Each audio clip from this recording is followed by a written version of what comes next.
Assalamualaikum warahmatullahi wabarakatuh.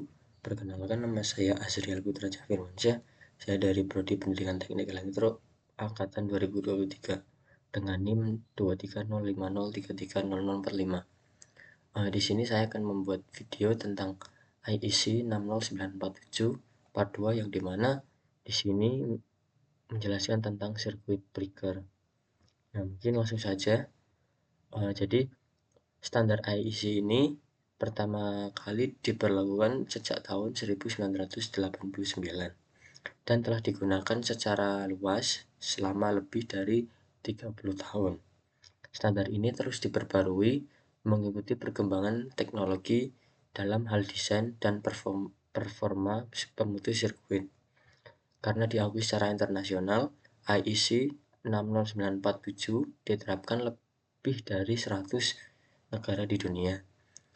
Hanya saja untuk di daerah Kanada dan US ini sebenarnya masih belum menggunakan, dan di negara Jepang, tapi sebagian juga sudah menggunakan IEC. Nah, untuk pengertiannya sendiri, IEC 60947 part 2 adalah standar internasional untuk pemutus sirkuit tegangan rendah. Nah, fungsinya adalah untuk memutus arus listrik secara otomatis jika terjadi hubung singkat atau beban lebih. Dengan adanya standar ini, keamanan dan keandalan sistem distribusi tenaga listrik bisa lebih terjamin. Oke, di sini saya akan menjelaskan tentang jenis dan kategori sirkuit breaker. Nah, di sini tuh ada beberapa jenis sirkuit breaker. Yang pertama itu ada sirkuit breaker untuk isolasi, dan yang kedua sirkuit breaker dengan proteksi arus bocor atau RCD. Yang ketiga, sirkuit breaker dengan trip elektronik. Yang keempat, sirkuit breaker untuk sistem IT. Nah, untuk kategori sirkuit breaker itu ada dua ya.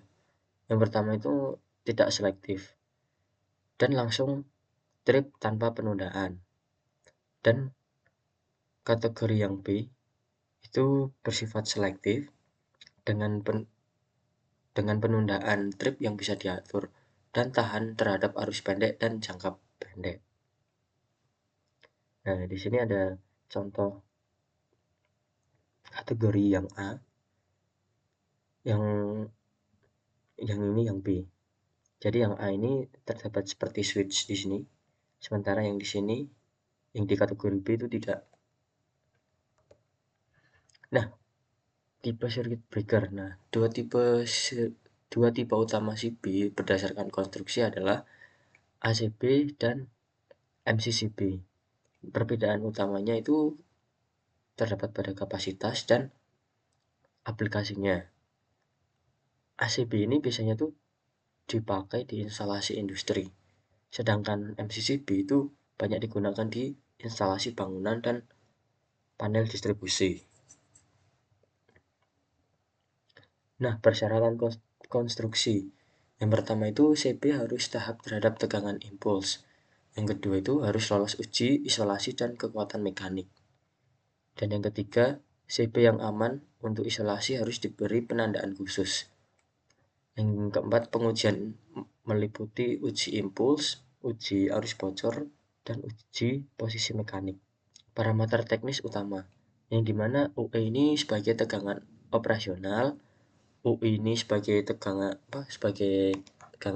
isolasi, dan yang UIMP itu tegangan tahan impuls, dan yang kedua itu IN, di mana itu menandakan arus nominal, dan ICU dan ICS itu kemampuan pemutus arus hubung singkat, dan ICU itu tahan arus pendek jangka pendek khusus kategori B. Jadi yang ICW untuk kategori A itu tidak ada. Nah, yang selanjutnya itu ada IR, IR, II, ISD, yang dimana itu setting proteksi terhadap overload dan arus lebih. Nah, kemudian appendix. Appendix dalam standar IEC 60947 part 2 memberikan aturan tambahan dan detail teknis untuk aplikasi khusus circuit breaker. Nah, fungsinya ini sebagai pemutus sirkuit bekerja aman dan sesuai pada kondisi tertentu, seperti proteksi arus bocor, trip elektronik, sistem tenaga surya, sistem IT, AMC, dan fitur auto reclosing. Nah, ini untuk contoh appendix-nya itu ada 7 ya teman-teman ya. Yang dimana appendix A itu cascading dan discrimination, yang dimana mengatur koordinasi antar circuit breaker agar hanya CP di area gangguan yang trip, yaitu menjaga suplai tetap menyala di bagian lain.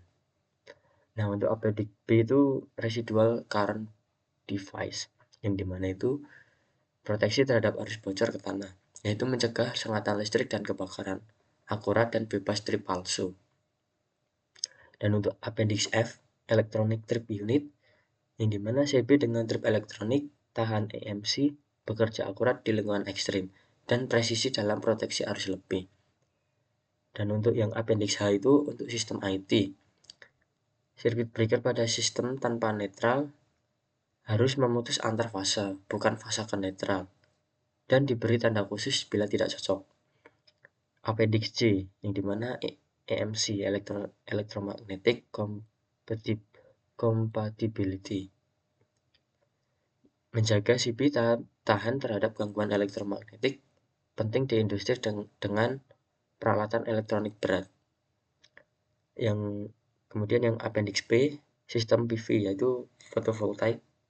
CB untuk arus DC pada tegangan tenaga surya harus cepat, aman, dan tahan kondisi luar ruangan.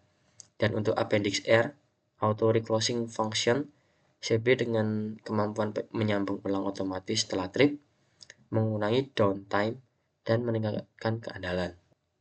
Mungkin itu saja yang bisa saya sampaikan. Mohon maaf jika ada kesalahan perkataan maupun perbuatan dari saya yang kurang berkenan.